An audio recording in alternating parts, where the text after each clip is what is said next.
Aujourd'hui, on va commencer un nouveau cours qui s'intitule Le produit vectoriel dans l'espace. Alors, ce cours est dédié aux élèves, à mes chers élèves du lycée qualifiant Argan, la deuxième année sciences physiques. Alors, il est présenté par le prof Zakaria Moussouri.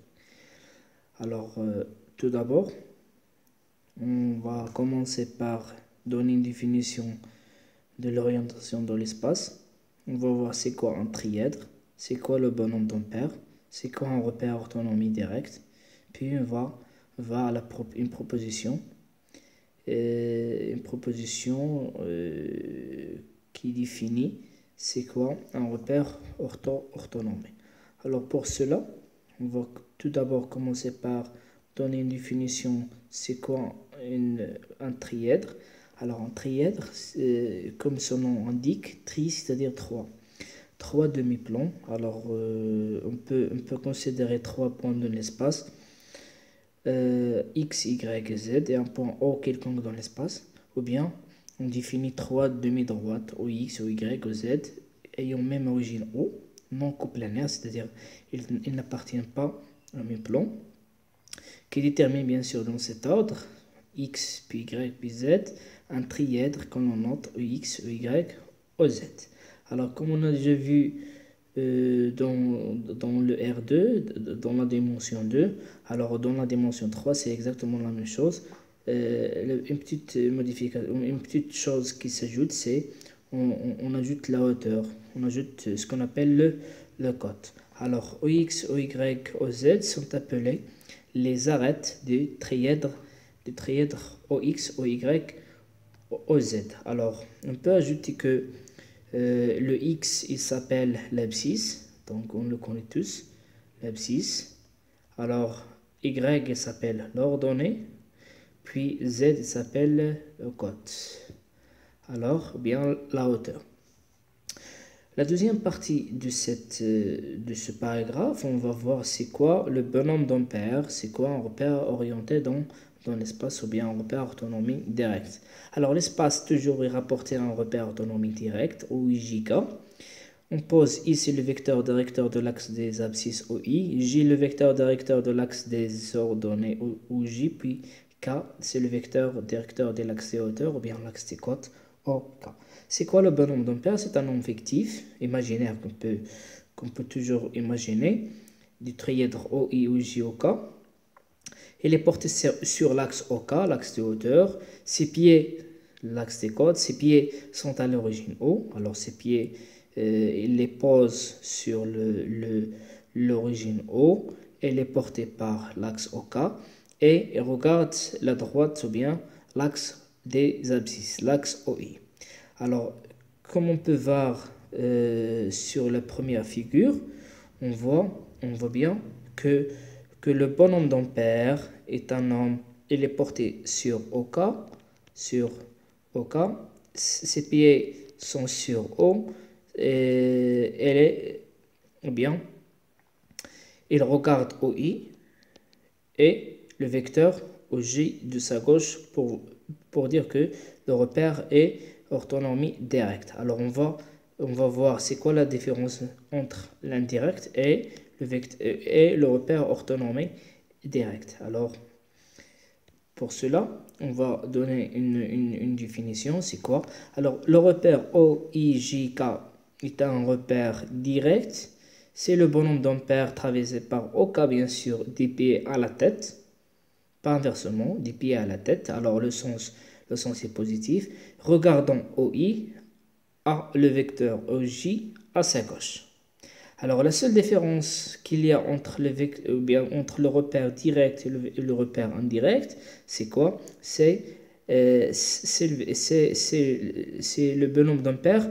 S'il voit OJ à sa gauche, alors il est direct. S'il voit OJ à sa droite, il est indirect, comme on peut voir dans ces deux schémas.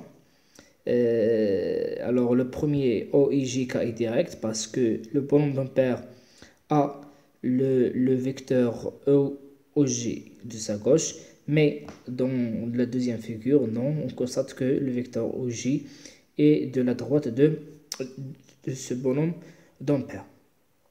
Alors, ce bonhomme d'ampères sert à quoi? Sert juste à orienter l'espace. C'est-à-dire quoi? C'est-à-dire sert à donner comment peut-on dire, une direction de l'espace, comme on peut dire entre parenthèses.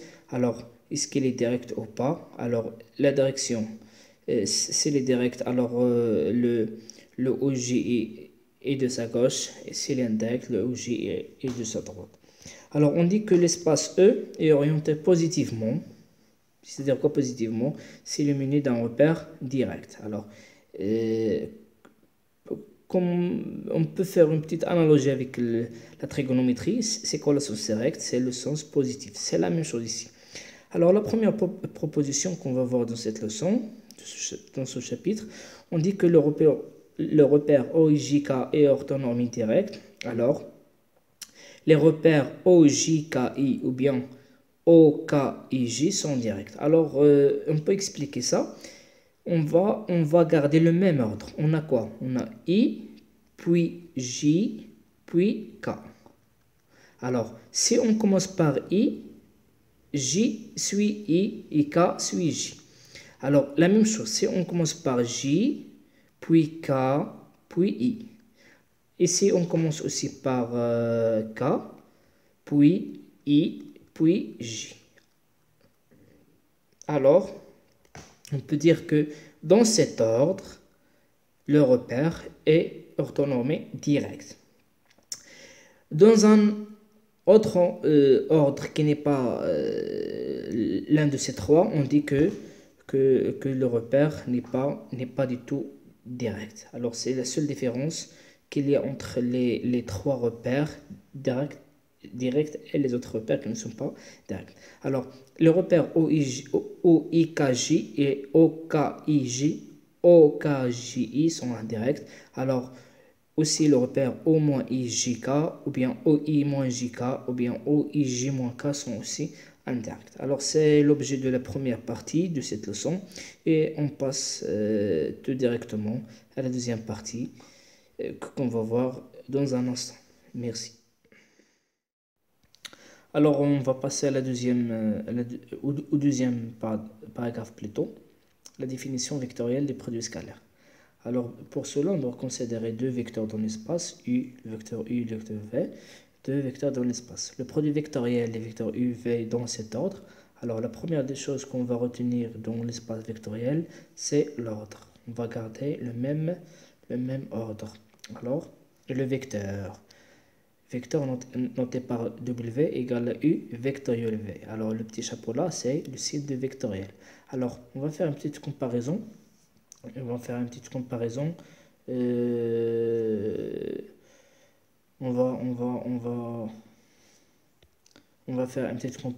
entre le produit vectoriel et le produit scalaire. Alors, on a dit que le produit scalaire U scalaire V égale à V scalaire U égale à 1 scalaire K. Alors, K, bien sûr, appartient à R. Alors, dans le produit vectoriel, on n'a pas U scalaire ou la vectorielle V, c'est différent de V vectoriel U. Alors, l'ordre est important. On dit que le produit vectoriel est antisymétrique. On va le voir après. C'est la première remarque. Le produit scalaire nous donne toujours un scalaire et le produit vectoriel nous donne toujours un vecteur noté W.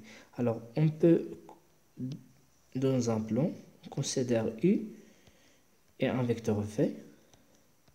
Entre U et V, il y a un angle θ. Alors, c'est quoi UV? C'est U vectoriel V. C'est un vecteur W qui est orthogonal à la fois avec U et avec W. Il est appelé le vecteur W. Alors, le vecteur W, c'est quoi? C'est U vectoriel V. Alors, retournons à notre cours. Alors, on dit que U et V, deux vecteurs de l'espace, le produit vectoriel des vecteurs UV dans cet ordre et le vecteur, c'est un vecteur, noté par W égale à U vectoriel. V est défini par si les deux vecteurs sont collinéaires, alors U vectoriel V est un vecteur nul. Alors si U et V ne sont pas collinéaires, alors W est orthogonal à U et à V à la fois. Alors on note ici un angle rectangle et aussi entre U, W et V aussi un angle rectangle.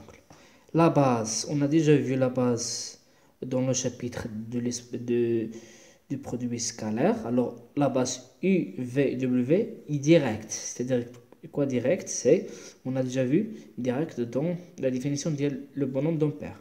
Puis la norme du U vectoriel V égale la norme du U multiplié par la norme de V multiplié par la valeur absolue de sinus θ. C'est pas le cosinus. Le cosinus, c'est pas le produit scalaire. Le produit vectoriel, c'est le sinus θ avec θ. C'est la mesure de l'angle UV. Alors, par exemple, I vectoriel I égale au vecteur nul parce que I et I sont des vecteurs qui sont collinéaires. J vectoriel J égale au vecteur nul. K vectoriel K égale aussi au vecteur nul. I vectoriel J, ça va nous donner K. Alors, le même ordre, on a déjà dit que I, il suit J, puis J, il suit K. C'est le même ordre. Alors, par exemple, J vectoriel I, ce n'est pas le même ordre, c'est le sens indirect, alors c'est le mot. Le mot aussi dans K vectoriel J et le mot aussi dans I vectoriel K. C'est la première partie de ce paragraphe. On va voir maintenant dans la deuxième partie de ce chapitre les propositions analytiques de produits vectoriels. Alors, soit si A, B, C sont trois points non alignés de l'espace, on peut toujours considérer trois points non alignés dans un même plan, A, B, C par exemple. Alors, le produit vectoriel A, B, A, C est normal au plan ABC. C'est très simple. On va noter un plan ABC. A, B, puis C. Donc A, B, C. On note c'est quoi le produit vectoriel? Le produit vectoriel AB, produit vectoriel AC.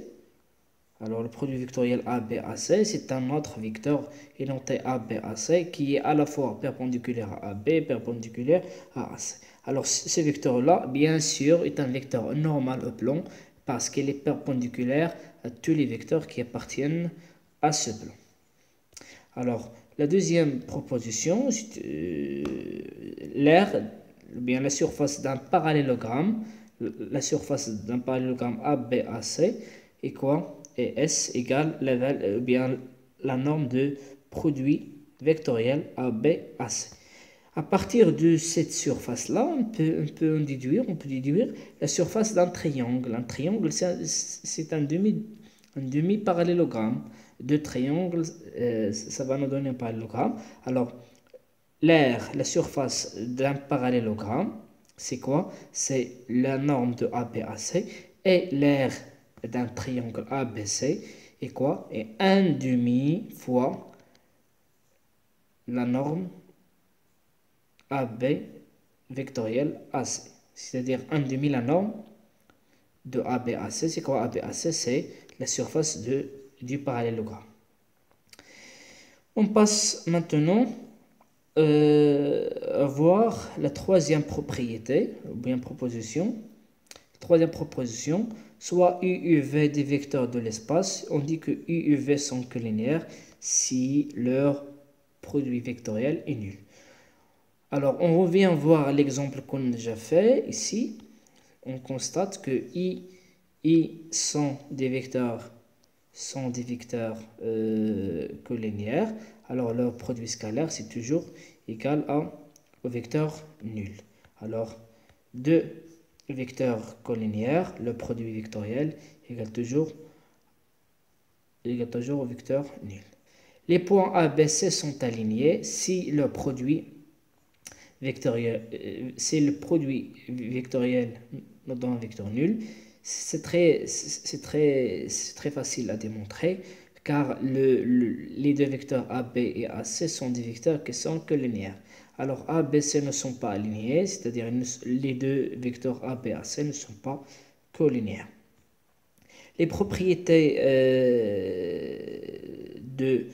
du produit vectoriel dans l'espace. Alors on va considérer trois vecteurs dans l'espace U, V et W. Alors on va prendre U, V, W, trois vecteurs de l'espace. Alors on a U vectoriel V égale à moins V vectoriel U. On dit que le produit scalaire est symétrique, mais le produit vectoriel est antisymétrique. On a U plus V vectoriel W égale à U vectoriel W plus V vectoriel W. C'est la même chose entre la deuxième et la troisième. La quatrième, un scalaire fois U vectoriel V, c'est alpha U vectoriel V est égal aussi à alpha, bien U vectoriel alpha V. On dit que le produit vectoriel est I bilinéaire. Alors, je vous laisse faire cette application, ou bien ces exemples. Alors, soit OJK en repère autonomie directe, on va calculer c'est quoi I vectoriel 3J, I plus 2K le tout vectoriel J, 2I moins G vectoriel 3I plus 4J, ça va nous donner quoi? Alors, la deuxième application, soit A, B, C étaient des vecteurs